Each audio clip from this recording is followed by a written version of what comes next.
Whether you have more of an aggressive playstyle or you want to improve defensively, I've come up with 50 tips and tricks to take you guys to the next level. Now for the first tip I have, you're going to want to make sure you put a floor above your head when doing this peanut butter edit in order to give a tighter right hand peek. You can grab a wall from just over a tile away as long as you're holding your map out. This also works through a window, but you have to look at the top if you're on a cone, and if you're not on a cone, you have to look at the top right corner.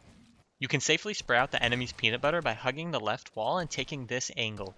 Making a right window is also another pretty safe way to spray out the opponent's wall. This move often catches people off guard and you always get the first shot.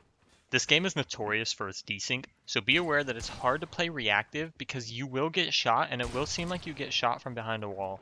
Right hand peeks are better, but peeker's advantage still applies to left hand peeks as well as long as you do them quick enough. With the current pump shotguns, the pullout time is very quick, so in certain situations it's better to pre-fire instead of trying to play reactively. You can tell when someone's holding an edit by pulling out your bills and checking to see when the little lock appears. In order to reset walls which you can't see, you can take out your map in order to reset. The Thunder SMG, new AR, and I believe new SMG all bleed bullets through walls, even if the enemy is on 0 ping. Speaking about ping, whatever yours may be, you have to play to it. For example, if you're on 0 ping, you can afford to go for a lot of walls, but if you're on 60 ping, your playstyle might revolve more around pre-firing and making more space to play around. This isn't a recent change, but in case you haven't played in a while or you never realized, you cannot edit a cone like a stair and phase it anymore. On certain terrain, you can slide a cone into a box by looking in this general area. All the burst SMGs except for the gray one will break a full HP wood wall in 2 bursts. If you're trying to box an opponent, you can avoid getting pre-fired by making edits that don't directly open up towards them. When you go to pickaxe someone's box, never double swing the first time you approach.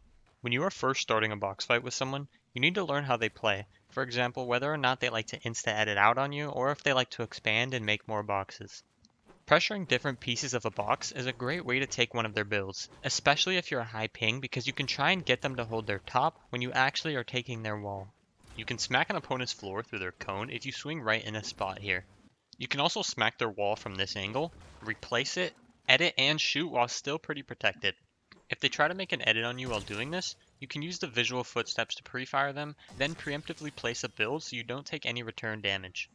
If you drop on a wall, instead of just placing a ramp, you can place 2 ramps and edit the top one to avoid getting coned. You can also spray out a wall from this half tile like this, and you can even replace and edit the wall. You can phase into a box with literally any gun. You can also phase from underneath an enemy with any gun or even just your pickaxe. Learning these wall phases with your pickaxe is crucial for being able to finish fights quickly. If you take their top cone and make it a stair, you can momentum phase by jumping and breaking the floor when you hit it.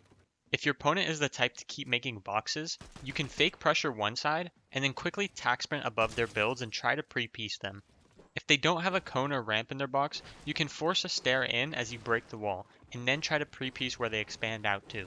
You can pickaxe another wall from a peanut butter, giving you a much safer angle. If you know the opponent likes to pre-fire, you can spray the wall to 1 HP and then take out your builds to hold the wall in an attempt to take the wall when they pre-fire. Pay attention to when your opponent is getting low on mats, because they're going to get desperate and it's best to just play distance in that situation.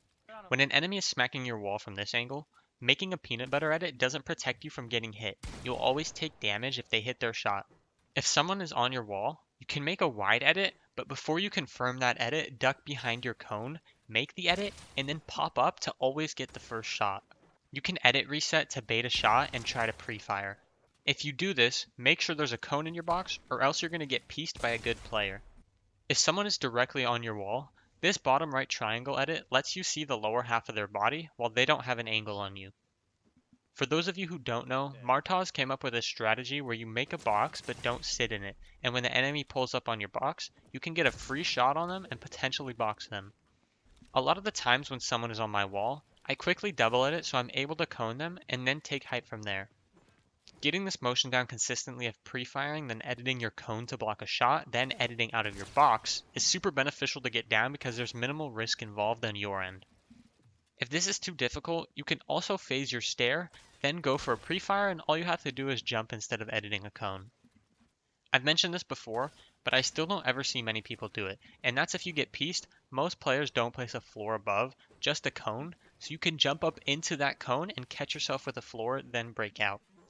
Throughout the entirety of a box fight, don't play the same the whole time, or else you become predictable. What I mean by this is, you can establish a routine with an opponent by, let's say they smack on your wall. The first 3 times they do that, you can make boxes away from them, making them think that you're going to do this every time. And then on the 4th time, you can insta-edit out and look for a pump shot. I'm not recommending you do this exactly, but this is just a good example of how you can establish a routine and then break it to get some damage. If you get full boxed, but you have the ramp or cone in the box, you can use that to exploit out and get to safety. If you get pumped for a lot, or you just take a lot of damage in general, a good player will aggress you off of that damage, so you need to get return damage in when they go to do so. If you're getting third-partied while you're low HP, faking confidence and trying to fight them like you're full health usually will buy you some time to heal, which will help you win a lot more of those engagements. Another option you have is to make a ton of boxes, but the problem with that is a good player will continue to pressure you because the boxes you make are still building and the pieces are weak, so you can make your way back to the first couple boxes you made, which will be full HP and you can get some heals off. And finally guys, a shameless plug, tip 50 is to use code RCSD in the item shop. I currently have one person who uses my code, and that's me. But other than that, I hope this video helps you guys become better box fighters and win more future fights. Peace.